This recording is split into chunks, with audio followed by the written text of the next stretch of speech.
Assalamualaikum warahmatullahi wabarakatuh. Perkenalkan, nama saya Putri Ismaidi dari Prodi Komunikasi dan Penyiaran Islam. Di sini saya akan menjelaskan tentang proses komunikasi dan interaksi sosial. Komunikasi adalah proses pertukaran informasi, ide, atau perasaan antar individu atau kelompok. Dalam kehidupan masyarakat, komunikasi menjadi landasan utama terbentuknya interaksi sosial. Melalui komunikasi, orang saling mengenal, memahami peran masing-masing, dan membangun hubungan sosial. Contoh di kehidupan nyata yaitu misalnya di lingkungan RT atau RW, saat ada rapat warga, komunikasi digunakan untuk menyampaikan pendapat, menyelesaikan masalah bersama, dan merancang kegiatan seperti kerja bakti. Tanpa komunikasi yang baik, interaksi sosial bisa terganggu dan menimbulkan konflik antar warga. Yang kedua, komunikasi dalam masyarakat multikultural melalui pendekatan sosiologis. Indonesia terdiri dari beragam suku, agama, dan budaya.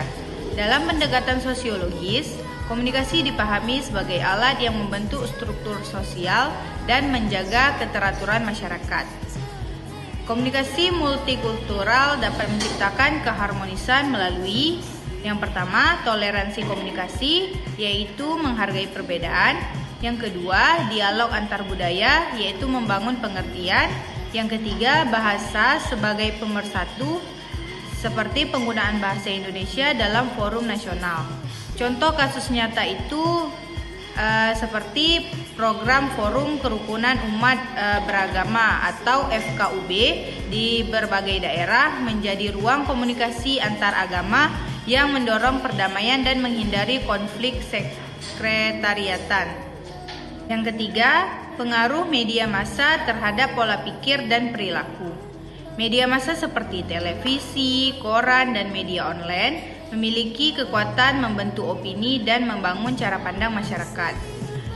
Media mempengaruhi masyarakat melalui yang pertama, agenda setting, yaitu menentukan isu penting yang dibahas di publik.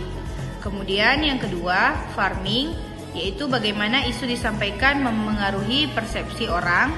Yang ketiga ada social learning, di mana orang meniru perilaku yang mereka lihat di media sosial. Contoh kasus nyatanya itu seperti serial TV atau konten YouTube tentang gaya hidup minimalis telah mengubah cara pandang orang Indonesia memandang konsumsi barang dari yang semula konsumtif menjadi lebih hemat dan sadar lingkungan. Keempat, hambatan komunikasi dan cara mengatasinya.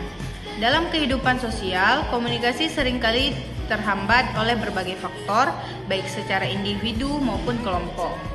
Hambatan individu itu ada tiga. Yang pertama, perbedaan persepsi. Yang kedua, emosi tidak stabil seperti marah, sedih. Yang ketiga, ada kurangnya kemampuan berbahasa. Hambatan kelompok itu juga tiga. Yang pertama, ada perbedaan budaya dan nilai. Yang kedua, ada hierarki sosial yang kaku. Yang ketiga, ada stereotip dan prasangka. Cara mengatasinya itu yang pertama, meningkatkan empati dan kemampuan. Yang kedua, menggunakan bahasa yang sederhana dan jelas. Yang ketiga, membuka ruang dialog yang inklusif. Yang keempat, menyediakan pelatihan komunikasi lintas budaya. Kelima, komunikasi, media, dan pembentukan opini publik. Dalam sosiologi komunikasi, pembentukan opini publik terjadi karena media menyebarkan informasi yang direspon secara kolektif oleh masyarakat. Proses ini melibatkan yang pertama, diseminasi informasi oleh media, yang kedua, diskusi publik di media sosial, yang ketiga, terbentuknya konsensus atau perdebatan, dan dampaknya itu yang pertama, masyarakat